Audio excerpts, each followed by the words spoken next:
కనపరచుకోకపోతే అదిగో నీ వాళ్ళు అనుకుంటున్నావే ఆ పరలోకం ఎంతోమంది వల్ల 6 లక్షల మంది చేరితే చివరికి ఎంతమంది చేరారండి? 2 పాతవారు, అందరు కొత్త వారు ఉన్నారు. ప్రభునందు ప్రియమైన దేవుని బిడ్డలారా, నీ వస్త్రధారణ ప్రత్యేకతగా ఉండాలి. లోకానికి నువ్వు విరోధంగా ఉండాలి. నీ వస్త్రాలు ఎప్పుడు ఉతుక్కునేవాడి. ఇంకొక విషయం ఒకటి వస్త్రధారణలో ప్రత్యేకత అయితే, రెండవది ఒకసారి అలంకరణలో ప్రత్యేకత. దేనిలో అండి? అలంకరణ. ఒకసారి 1 తిమోతి రాసిన పత్రిక 2వ అధ్యాయము 9వ వచనం చెప్పండి. 1 తిమోతి 2:9. మరియు స్త్రీలను అనుకువయు తగుమాత్రపు వస్త్రములతో చేతనే కానీ జడలతోనైనను బంగారముతోనైనను ముత్యముతోనైనను మిగులు విలువ గల వస్త్రముతోనైనను అలంకరించబడక దైవభక్తి గలవారమని చెప్పుకొను స్త్రీలకు తగినట్టుగా సత్క్రియ చేత తమ్ము తాము అలంకరించుకొనవలెను. హల్లెలూయా. ఎక్కువ శాతం మన క్రైస్తవుల్లో కూడా ఈ పాడుబుద్ధి వచ్చేసిందండి. హల్లెలూయా. తగు మాత్రపు వస్త్రాలు ఈ మధ్య. ఆ వస్త్రాల సంగతి పక్కన పెడితే దేవుడు ఇక్కడ మాట్లాడుతున్న అలంకరణ ఏమిటంటే సత్క్రియ అనే అలంకరణ. ఏ క్రియ అండి? సత్క్రియ. అందరు చెప్పండి. ఏ క్రియ? సత్క్రియ. సత్క్రియ అంటే మంచి పని. క్రియ అంటే పని, సత్ అంటే మంచి. మంచి పని చేసేవారిగా ఉండాలి. మంచి క్రియ. అమ్మా, మీకు దోరక ఎంతమంది తెలుసు బైబిల్ గ్రంథంలో? ఆ తల్లి ఎంత ఎంత ఎంత ఎంతో అనాథలను చేరదీయటం, పేదవారికి బట్టలు కుట్టియటం, ఆ విధంగా సత్క్రియ ద్వారా ఆమెను ఆదరించి ఆమెకు దిక్కుమొక్క ఎవరు కూడా లేరండి. ఎవరో చెప్పి తెలుసా? ఆమె ఎవరినైతే ఆదరించిందో, ఆమె ఎవరినైతే ఆదుకుందో వాళ్ళు వచ్చి ఏడ్చారండి సమాధి దగ్గర. అవునా కాదా? నిజమే. ఒక విషయం చెప్పనండి, క్రైస్తవులుగా మదర్ తెరిసా తెలుసా? మదర్ తెరిసా అది మన దేశము కాదు, కానీ ముంబై వచ్చింది. ఇంగ్లాండ్ దేశం నుంచి ముంబై వచ్చి అదిగో పాడైపోతున్న ఆ ప్రజలను ఏం చేసిందో తెలుసా? తల్లి అనేక ఆశ్రమాలు కట్టించి ఆ రోజులో కుష్టి వ్యాధిని చీపో అన్న వారిని దగ్గరికి పిలిచి ఆశ్రమాలు కట్టి ఆదరించిందండి. అది ఏ క్రియ తెలుసా? సత్క్రియ. దాన్ని మంచి క్రియ అంటారు. అటువంటి అలంకరణ ప్రతి క్రైస్తవుల్లో ఉండునుగాక. చాలామంది కూడా ఆ సత్క్రియ ఉండదు వాళ్ళలో. క్రైస్తవులుగా ఉన్న ప్రతి ఒక్కరు కూడా సత్క్రియ అనే అలంకరణ ధరించుకున్న వారిగా ఉండాలి. ఒకవేళ అలంకరణ లేకపోతే దేవుడు ఒప్పుకోడండి. నువ్వు ప్రత్యేకింపబడిన దాని గుర్తింపు నీకు రాదు. మొన్న మీకు ఎంతమంది తెలుసు, విజయవాడ చాలా ప్రాంతం అంతా మునిగిపోయినప్పుడు చాలామంది సేవకులండి, అమ్మతేజ లాంటి వాళ్ళు, పాలిమ్మ నేరుగల్ లాంటి వాళ్ళు, చాలామంది సేవకులు అక్కడికి వెళ్ళి వారికి ఆహార పదార్థాలు ఇచ్చి వారిని ఆదుకున్నారు. అదే క్రియ, సత్క్రియ. మీకు ఒక విషయం చెప్పిన, పాత రోజుల్లో కొత్త సంఘాలు అపోస్తలుడైన పౌలు ఆయా ప్రాంతాలు తిరుగుతూ పరిచయం చేస్తున్నప్పుడు కొన్ని సంఘాల వారు ఏం చేశారు తెలుసా? డబ్బులు పోగు చేసి ఎవరికి పంపించారు?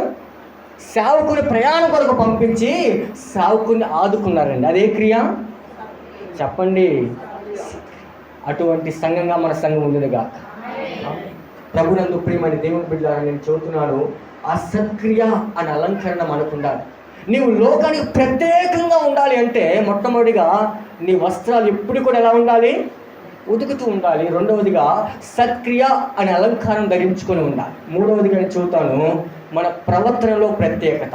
దేనిలో? ఇది చాలా ప్రాముఖ్యమైన పాయింట్. చెప్పండి అందరు కూడా. ప్రవర్తన. ఒకసారి 1 పేతురు రాసిన పత్రిక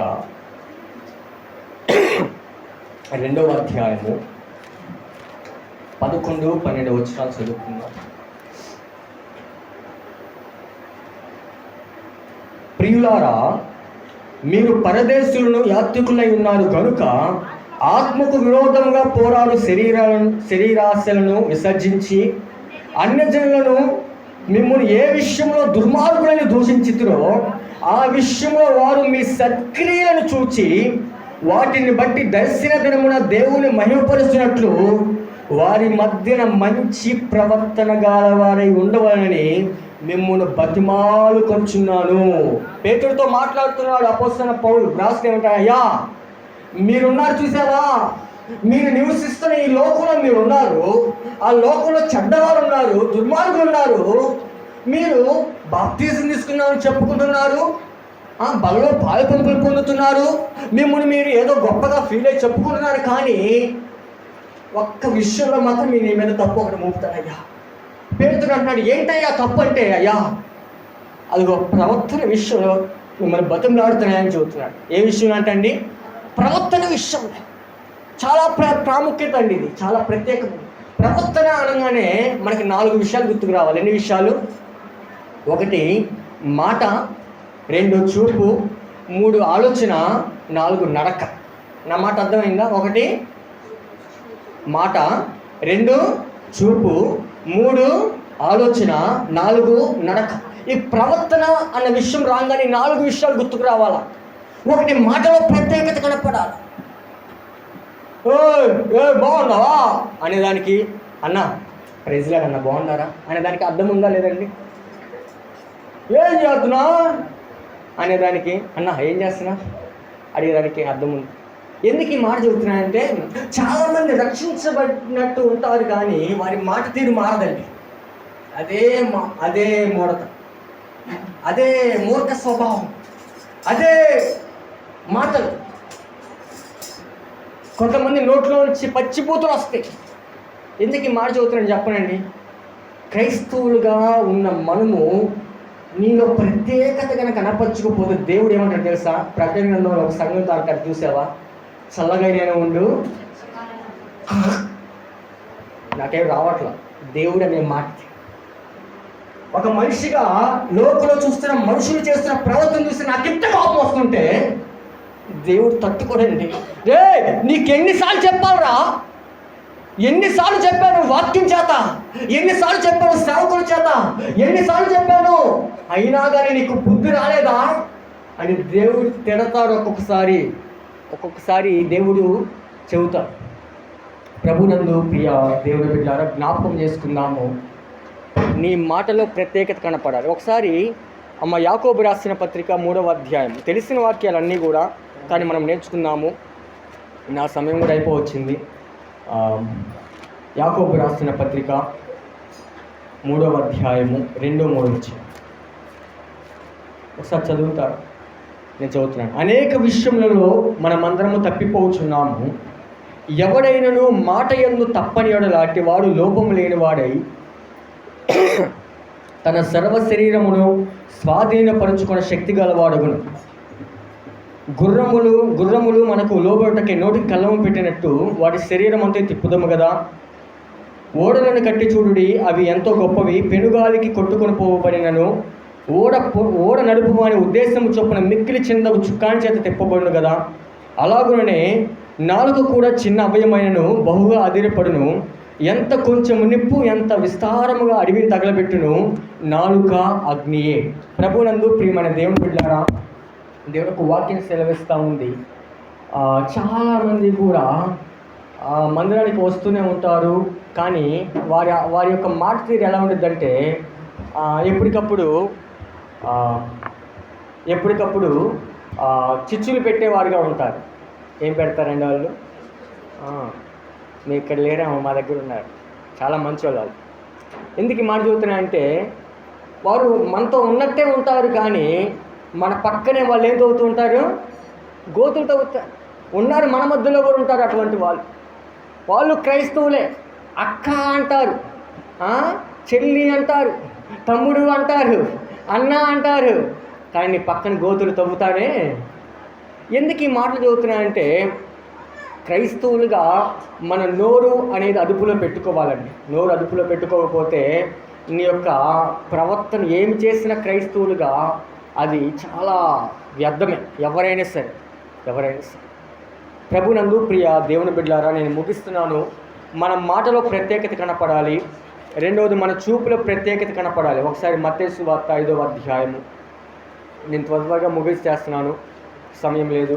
మత్తయి సువార్త 5వ అధ్యాయము 28వ వచనం చదువుకుందాం. స్తోత్రం. Right lord. ఒక స్త్రీని నేను మీతో చెప్పున్నదేమనగా, ఒక స్త్రీని మోహపు చూపుతో చూచు ప్రతివాడు అప్పుడే తన హృదయమందు ఆమెతో వ్యభిచారం చేసిన వాడగును. చాలండి.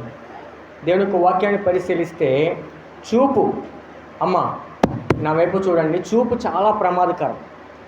మొదటి చూపు పాపం కాదు. ఏం కాదండి? మొదటి చూపు పాపము కాదు. చూసిన దానిని మరలా మరలా మరలా చూసి తలంచుకుంటారు, చూసావా? అది పాపం. దావీదు ఒక స్త్రీ స్నానం చేస్తుంటే చూశాడు, స్త్రీ స్నానం చేస్తే తప్పు కదా అని పక్కకు వెళ్ళిపోవాలి. కానీ అదే పనిగా చూసి ఆమెతో పాపము చేశాడు. నా మాట అర్థమైందండి? మొదటి చూపు పాపము కాదు, దానిని కొనసాగించడం పాపం. ప్రభునందు ప్రియమైన దేవుని బిడ్డలారా, క్రైస్తవులుగా చాలాసార్లు మన ప్రవర్తన విషయంలో కనుక మనం జాగ్రత్త పడకపోతే, మన చూపు విషయంలో కనుక మనం జాగ్రత్త పడకపోతే చాలా పెను ప్రమాదం వచ్చే అవకాశం ఉంది.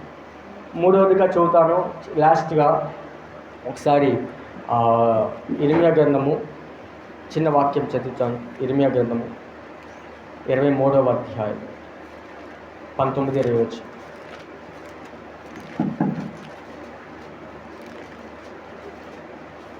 ఇర్మియా గ్రంథము 23వ అధ్యాయం. ఇదిగో యెహోవా యొక్క మహోగ్రతైన పెనుగాలి బయలు వెలుచున్నది, అది భీకరమైన పెనుగాలి, అది దుష్టుల తల మీదకు పెన్నున దిగును, తన కార్యము సఫలపరచు వరకును, తన హృదయాలోచన నెరవేర్చు వరకును యెహోవా కోపము చల్లారదు. దుష్టులు ఎవరు అంటే ఒకసారి చూద్దామండి. యెషయా గ్రంథం 65వ అధ్యాయము 2వ వచనం నేను చదువుతున్నాను, ఒకసారి చూడండి. యెషయా గ్రంథం 65వ అధ్యాయము 2వ వచనం నేను చదువుతున్నాను.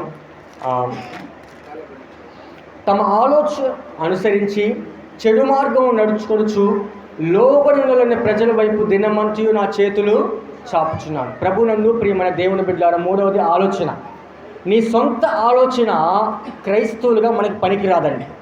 ఎప్పుడు కూడా క్రైస్తవులుగా ఒకటే గుర్తుపెట్టుకోండి, నువ్వు ఏ పని ప్రారంభించినా నీ సొంత ఆలోచన జోలికి వెళ్ళకూడదు. ఇది మాత్రం ఒక ముద్దు గుర్తు వేసుకోండి. ఏ ఆలోచన? సొంత ఆలోచన ఎప్పుడు కూడా తీసుకోవద్దు. నీ కుటుంబ విషయంలో కావచ్చు, నీ బిడ్డల విషయంలో కావచ్చు, నీ పొలం విషయంలో కావచ్చు, నీ యొక్క కుటుంబ జీవితంలో ఏదైనా కావచ్చు, ఎప్పుడు కూడా నీ సొంత నిర్ణయాలు ఎప్పుడు తీసుకోవద్దు. ఎప్పుడు కూడా తీసుకోవద్దు. అది చాలా ప్రమాదకరం. ఎందుకంటే నరుని ఆలోచన అనేకములు, చివరికి ఏది తీర్మానమైంది? యెహోవా ఆలోచనే తీర్మానమైంది. ఎందుకు ఈ మాట చదువుతున్నానంటే, ప్రభునందు ప్రియ దేవుని బిడ్డలారా, నీ సొంత ఆలోచన ఎందుకు పనికిరా. దేవుని ఆలోచన, దేవుని చిత్తం ఎప్పుడైతే ఉంటుందో, నీవు అనుకోవచ్చు అట్లా జరిగితే బాగుండు, ఎట్లా జరిగితే బాగుండు అనుకోవచ్చు, కానీ అదే నీ సొంత ఆలోచన. బాగుండు అనుకుని చూసావా, అది నీ సొంత ఆలోచన. జరిగిపోయిన తర్వాత దేవుని చిత్తానికి వదిలేయటం అది దేవుని. నా మాట అర్థమైందండి? ఎందుకు ఈ మాట చదువుతున్నా మనము ప్రత్యేకింపబడిన వారం. ఎవరమండి మనము? అమ్మ ఒక విషయం చెబుతున్నాను చివరిగా, మనము చాలా ప్రత్యేకింపబడిన వారం కాబట్టి లోకముతో మనకు స్నేహం వద్దు. ఎవరితో వద్దు? వాడెప్పుడు మనకు విరోధం. కాబట్టి క్రైస్తవులుగా ఉన్న ప్రతి ఒక్కరు కూడా మన యొక్క మాటలో స్పష్టత ఉండాలి, మన యొక్క చూపులో ప్రత్యేకత ఉండాలి, మన ఆలోచనలో ప్రత్యేకత ఉండాలి, మన నడకలో ప్రత్యేకత ఉండాలి. ఒకవేళ కనుక నీ ప్రవర్తనలో కనుక ప్రత్యేకత లేకపోతే చర్చికి వచ్చిన వేస్ట్. ఎందుకు చెబుతాను తెలిసిన? వేస్ట్. ఎవరు మెప్పు కోసం వస్తున్నావు మందిరానికి? పాస్టర్ గారు రాకపోతే పాస్టర్ అడుగుతాడేమో వస్తే వేస్ట్. రాకపోతే ఏమైద్దామో అనుకుంటా రాకూడదండి. ఒక విషయం చెప్పనండి, దేవుడు నన్ను చూస్తున్నాడు అనే ఆలోచనతో చాలామంది మందిరానికి రాకపోతే పాస్టర్ గారు ఫోన్ చేసి అడుగుతారేమో, ఎందుకు రాలేదు, ఇంటికి వచ్చి అడుగుతారేమో, భయంతో కూడా వచ్చే వాళ్ళు ఉంటారు. చాలామంది ఉన్నారు నాకు తెలుసు. ఎందుకే మాట చెబుతాను చెప్పనండి, ప్రభునందు ప్రియమైన దేవుని బిడ్డలారా, నీవెప్పుడు ఒకటే గుర్తుపెట్టుకో, లోకానికి మనం ఎప్పుడు కూడా శత్రువులమే, మనము ప్రత్యేకింపబడిన వాళ్ళు. నీ మాట తీరు చాలా జాగ్రత్తగా ఉండాలి. నీ ఇష్టానుసారంగా ప్రవర్తించడానికి ఇంకా లేదు. ఇంతకుముందు లోకంలో ఉన్నప్పుడు ప్రవర్తించావు, లోకంలో ఉన్నప్పుడు నీ ఇష్టానుసారంగా ప్రవర్తించావు, అది నీ ఇష్టం అయిపోయింది. దేవుడి చేతులకు వచ్చిన తర్వాత నీ ఇష్టాలు ఏమైపోవాలా? చచ్చిపోవాలా. నీ ఆలోచన ఏమైపోవాలా? చచ్చిపోవాలా. నీ మాట విధానం ఏమైపోవాలా? మారిపోవాలా. నీ చూపు విధానం మారిపోవాలా. నీ నడక విధానం మారిపోవాలా. నీ ఆలోచన విధానం మారిపోవాలా. నీ ప్రవర్తనలో మార్పు రావాలా. నీ చూపులో మార్పు రావాలా. నీ అలంకరణలో మార్పు రావాలా. నీ వస్త్రాలలో మార్పు రావాలా. ఈ మార్పు వస్తేనే దమ్మున్న క్రైస్తవుడిగా నిలబడతాం. లేకపోతే క్రైస్తవులు 3 రకాలండి. ఈ మాట చెప్పి నేను ముగిస్తాను. క్రైస్తవులు 3 రకాలు. ఒకటి doubtful Christians, 2 duplicate Christians, 3 divine Christians. Doubtful Christians అంటే అపనమ్మకపు క్రైస్తవులు. ఏ క్రైస్తవులు అండి వీళ్ళు? అపనమ్మకపు క్రైస్తవులు. ప్రార్థన చేస్తున్నాను, జరిగిద్దో జరగదో, దేవుడు వింటాడా? ఏంటో పాస్టర్ గారు మీరు చేయండి అయ్యా, నేను పాస్టర్ గారు చేస్తే తింటాడా? నువ్వు చేస్తే నేను చేయండా? ఒక విషయం చెప్పలేదు, దాన్ని డౌట్ఫుల్ క్రిస్టియన్స్ అంటే అపనమ్మకపు క్రైస్తవుడు. వారికి నమ్మకం ఉండదు, నేను చేస్తే జరిగిద్ది అనే నమ్మకం వారికి ఉండదు. అపనమ్మకపు క్రైస్తవు. రెండవదిగా డూప్లికేట్ క్రిస్టియన్స్. చెప్పండి. పైకి బాగా మంచిగా వస్తారు, వారి మనసులో హృదయాల్లో విప్పి చూస్తే ఏసై కనపడ్డం వాళ్ళ మనసులో. ఎప్పుడు చూడు ఒకటే సీరియల్, ఎప్పుడు చూడు ఒకటే సినిమాలు, ఎప్పుడు చూడు ఒకటే వారి ఆలోచనలు, వారి ఇష్టానుసారంగా ప్రవర్తిస్తూ. అమ్మ మీకు దండం పెట్టి చదువుతున్నారు. ఆ సినిమాలు సీరియల్స్లకు వెళ్ళొద్దు, దాని ద్వారా చాలా కుటుంబాలు పాడైపోతాయి. చాలా విషయాలు చదువుతాయి. ఎందుకు చదువుతారని చెప్పనమ్మా. ఒకవేళ క్రైస్తవుడిగా కనుక డూప్లికేట్ క్రిస్టియన్గా ఉంటే నువ్వు పరలోకానికి వెళ్ళవు. అయ్యా నేను ప్రార్థనకి వచ్చానయ్యా, నీ సరిలో ప్రార్థన చేశానయ్యా, ఎన్నోసార్లు వాక్యం వింటానయ్యా, ఎంతగానో ఏడ్చానయ్యా అన్నా కానీ దేవుడు ఒప్పుకోడని పరలోకానికి స్థానం ఉండదు. డూప్లికేట్ క్రిస్టియన్గా పిలువబడతావు. నువ్వు ఎలా ఉండాలి తెలుసా? డివైన్ క్రిస్టియన్గా ఉండాలి. హల్లెలూయా. ఏ క్రిస్టియన్? డివైన్ క్రిస్టియన్ అంటే క్రీస్తుని ధరించిన క్రైస్తవులు. హల్లెలూయా. ఎవరిల్లు? క్రీస్తుని ధరించిన క్రైస్తవులు. క్రీస్తును ధరించిన వారు యేసయ్యలాగా చూస్తారు, యేసయ్యలాగా మాట్లాడతారు, యేసయ్యలాగా నడుస్తారు, యేసయ్య ప్రవర్తించినట్లు ప్రవర్తిస్తారు. వారు డివైన్ క్రిస్టియన్స్గా పిలువబడతారు. ప్రభునందు ప్రియమైన దేవుని బిడ్డలారా, నేను ముగిస్తున్నాను. ఎందుకు మనం ఏ క్రిస్టియన్? డౌట్ఫుల్ క్రిస్టియన్వా? డూప్లికేట్ క్రిస్టియన్వా? అది మీకు మీకే తెలుసు అండి. మీ హృదయం ఏందో మీకే తెలుసు, పక్కోడికి అసలు తెలియదు. వాడు చూస్తే అందంగా మంచిగానే కనపడతావు, మాటలు మంచిగా ఉంటాయి, ఆలోచనలు మంచిగా ఉంటాయి, కానీ ఆలోచన నీ హృదయం చూస్తేనే తెలిసిద్ది నువ్వు ఏ క్రిస్టియన్, నీకే తెలిసింది. ఈరోజు ఒక తీర్మానం చేసుకో, నువ్వు ఏ క్రైస్తవుడివి? నీలో ప్రత్యేకత ఉందా? లోకానికి నీకు ప్రత్యేకత ఉందా? అదిగో నీ ఇంటి పక్క వారికి నీకు ప్రత్యేకత లేదా? లోకస్తులకి నీకు ప్రత్యేకత లేదా? వాళ్ళలాగా మాట్లాడతావా? వాళ్ళలాగా జీవిస్తావా? అయితే ఒకటే గుర్తుపెట్టుకో, నీవు నటిస్తున్నావు అంతే. ఆ దేవుడు అన్నాడు, వేశ్యనైనా నేను క్షమిస్తాను కానీ వేషధారిని అమ్మా దేవుని సన్నిధిలో ఎప్పుడు నటించవద్దు, ఎప్పుడు నటనా భావంతో కలిగి ఉండవద్దు. దేవుడు ఒకటే మాట్లాడుతున్నాడు, నువ్వు ప్రత్యేకింపబడిన వాడు, సో స్పెషల్ టు గాడ్ అమ్మా, నువ్వు చాలా ప్రత్యేకపడదాన్ని. ఎందుకంటే నాకు మాటలు రావు, ఎందుకంటే నిన్నంతగా ప్రేమించినట్టు యేసయ్య నిన్నంతగా ప్రేమించినట్టు ఎవరో ప్రేమించలేదు. ప్రాణం పెట్టాడమ్మా యేసయ్య మన కోసం, రక్తం కాచాడమ్మా యేసయ్య మన కోసం, ఆయన చేతుల్లో మేకులు కొడుచుకున్నాడమ్మ మన కోసం, అదిగో దెబ్బలు తిన్నాడమ్మ మన కోసం, రక్తం కారిపోతున్నాయి, ఏడుస్తున్నాయో ఎవరు కూడా పట్టించుకునేవారు లేదమ్మ మన కోసం. అటువంటి యేసయ్య నీ కోసం అంత నేను ప్రత్యేకపరిస్తే, నీ కోసం రక్తం కారిస్తే, నీ కోసం అంత ప్రాణత్యాగం చేస్తే నువ్వెందుకు దూరం అయిపోతున్నావు? నువ్వెందుకు ప్రత్యేక గుంపులో ఉండలేకపోతున్నావు? అదిగో జయించిన వారి గుంపులో ఎందుకు ఉండలేకపోతున్నావు? ఎందుకో తెలుసా?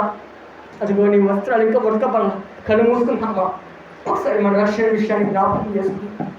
నేను ఎక్కడ తప్పిపోయానో దేవా, అయ్యా మందిరానికి వస్తున్నాను కానీ నా ప్రత్యేకత లేదయ్యా, లోకస్తులుగానే ప్రవర్తిస్తున్నానయ్యా, లోక ఆలోచన చేస్తున్నానయ్యా, నా ప్రవర్తన విషయంలో ప్రత్యేకత లేదయ్యా. ఇప్పటికీ నా నోటి నుంచి బూతులు వస్తున్నాయి తండ్రి, ఇప్పుడు నా నోట్లో నా చూపులు ఇంకా సీరియల్నే చూస్తున్నాయి, ఇంకా సినిమాలో చూస్తున్నాయి అయ్యా. అమ్మా అతను వేసుకోండి అమ్మా, ఇదిగో యేసయ్య నీతో మాట్లాడాడు, నేను కాదు మాట్లాడి, పరిశుద్ధాత్మ దేవుడు మన మధ్యలో ఉన్నాడు. ఆయన ఆత్మ సంచారం మన మధ్యలో జరుగుతూ ఉన్నది. ఇక్కడ ఒక్కొక్కరి మీద పరిశుద్ధాత్మ దేవుడు వాపోతున్నాడు. ఆయన సన్నిధి మన మధ్యలో ఉన్నది. ఒకటే గుర్తుపెట్టుకో, నువ్వు చాలా ప్రత్యేకమైన దానివమ్మ. నువ్వు సో స్పెషల్ టు గాడ్. లోకస్తులతో సంబంధం పెట్టుకోదు. నువ్వు లోకస్తులు కాదు కదా, నీకోసం ప్రాణం పెట్టేసి నిన్ను కొన్నాడమ్మా. ప్రతి ఒక్కరు కూడా ప్రార్థన చేసుకున్నాము. అమ్మా ఒక్క నిమిషం, ఒక్క నిమిషం ప్రార్థన చేసుకోండి. దేవుడు నిజంగా నీతో మాట్లాడితే సరి చేసుకో. నాకు కాదులే అనుకోవద్దు, నాకు కాదులే అనుకోవద్దమ్మా. దేవుడు నీతోనే మాట్లాడాడు. నీవు ఇంకా సరి చేసుకోకుండా నీ జీవితాన్ని ఆ విధంగా వెళ్ళబుచ్చితే నీకే ప్రమాదం, నీకే పెను ప్రమాదం దాగి ఉంది. నీ పాపమే నిన్ను పట్టుకొనిద్ది. అదిగో నువ్వు చేసిన పాపం నీ వెంటే వచ్చింది. అది నీ జీవితంలో అనారోగ్యం తీసుకొచ్చింది, ఒక్కొక్కసారి నీ జీవితంలో శ్రమను తీసుకొచ్చింది, నీ బిడ్డల జీవితంలో కష్టాలు తీసుకొచ్చింది. ఆ పాపం, నువ్వు చేసిన పాపం నీ పిల్లలకు కూడా వచ్చిందమ్మా. నువ్వు దేవుని నటించడానికి దేవుని దృష్టిలో తప్పించుకోలేవు. ఆయన అన్ని చోట్ల ఉండే దేవుడు. నువ్వు దాక్కోవలసిన సమయము కాదు ఇది. నువ్వు దాక్కోవలసిన సమయము కాదు ఇది. దేవుని సన్నిధిలో ఆడవలసిన సమయం. నా బ్రతికి ఎందుకు ఎలా అయిపోయిందని ఆడవలసిన సమయం. నేను ప్రత్యేకింపబడిన దాన్ని కదయ్యా. బాప్తిజం తీసుకున్నప్పుడు నమ్మకంగా ఉంటాను. వాగ్దానం చేసావు. ఏది నీ నమ్మకం ఏదమ్మా? నీలో ప్రత్యేకత ఏది? ఇంకా ప్రత్యేకత అప్పుడే వదిలిపెట్టేసావా? మర్చిపోవద్దు, నువ్వు మరణము చివరి శ్వాస వరకు నువ్వు ప్రత్యేకింపబడిన దాన్ని. లోకం నీకు విరోధి.